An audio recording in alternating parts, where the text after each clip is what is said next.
We've been outside the Department of Home Affairs for 54 days now. It's actually a really family-friendly environment. Aaron Milvaganam has been a staunch advocate for refugees for many years. But recently he says things have taken a disturbing turn. Since we started our encampment, we've been attracting far-right influencers on social media who have been blaming the refugees for the housing crisis. The group, which has been calling for permanent visas for long-term refugees, say they've been coming under violent attack, mostly by young men in small groups. 4 weeks ago, Aaron says he was pushed to the ground during one of these confrontations and dislocated his shoulder.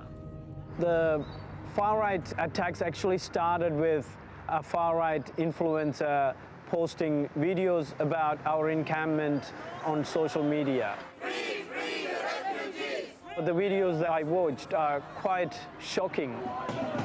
Recently, members of the neo-Nazi group the National Socialist Network confronted them with racist signs and chants. A similar confrontation between the groups occurred in Adelaide.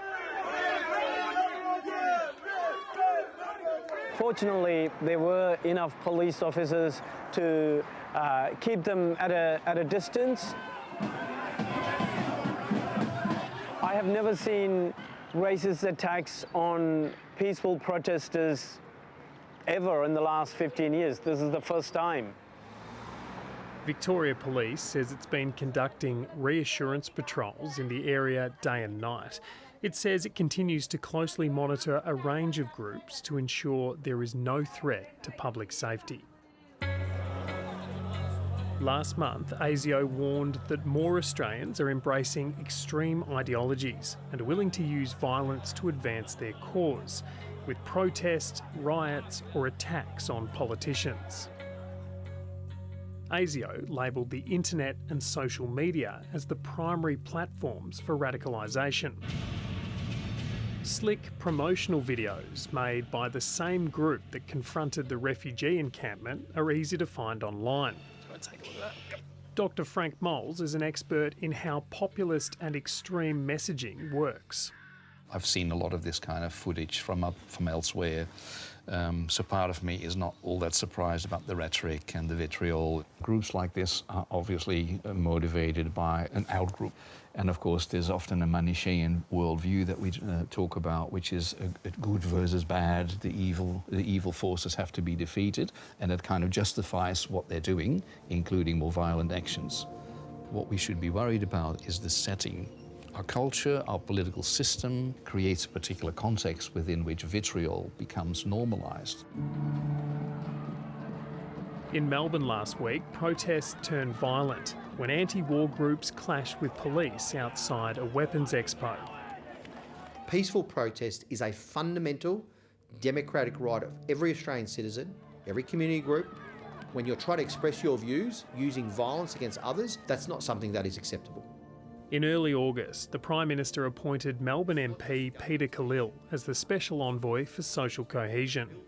He will be a very strong advocate and will work with communities across the board.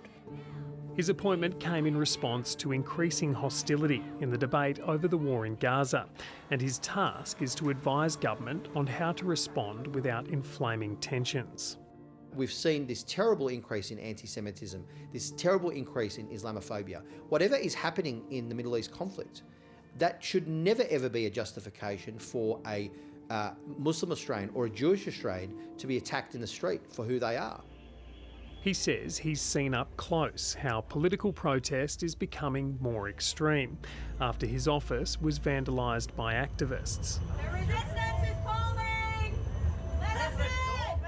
I put number one, my safety of my staff. They should be able to be going and coming from their place of work in safety.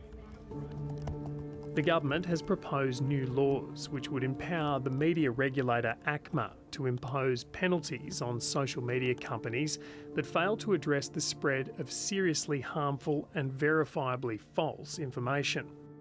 Our top security agencies, our defence personnel, our regulators all say that something needs to be done. Culturally, as a nation, as a society, we actually have to take responsibility. When ASIO recently lifted the national terror threat level from possible to probable, it noted a resurgence in the number of young people embracing violent extremism, as well as conspiracies and misinformation. Since April, we've had 8 instances we and the police have investigated for either acts of terrorism, planned acts of terrorism or alleged acts of terrorism. 5 of those incidents had minors involved, the youngest was 14. You know, you've got these groomers online or recruiters online that can lead these or encourage these young people into negative actions or criminal actions. Dr. Clark Jones specialises in preventing troubled young people from turning to extremism and currently works with terrorism offenders and prison gangs in the Philippines. He argues governments need to address why these messages might appeal to a young person. People have different vulnerabilities. Vulnerabilities mean they've dropped out of school, the family relationships have broken down, there might be dysfunction in the family, there are kids with mental health issues. But he says politicians do have an outsized role in making things better or worse. If you've got the political rhetoric about creating this image of refugees, for example, and immigrants into Australia are the, criminal concern, or, we're importing terrorists, for example, you do get acting out on the other side, on the right-wing side, that say, the immigrants are the bad ones, we need to address that. It's the kind of rhetoric Aaron and the others at the refugee encampment have heard plenty of in recent months. We've been part of this community for so long. These attacks are not going to deter us.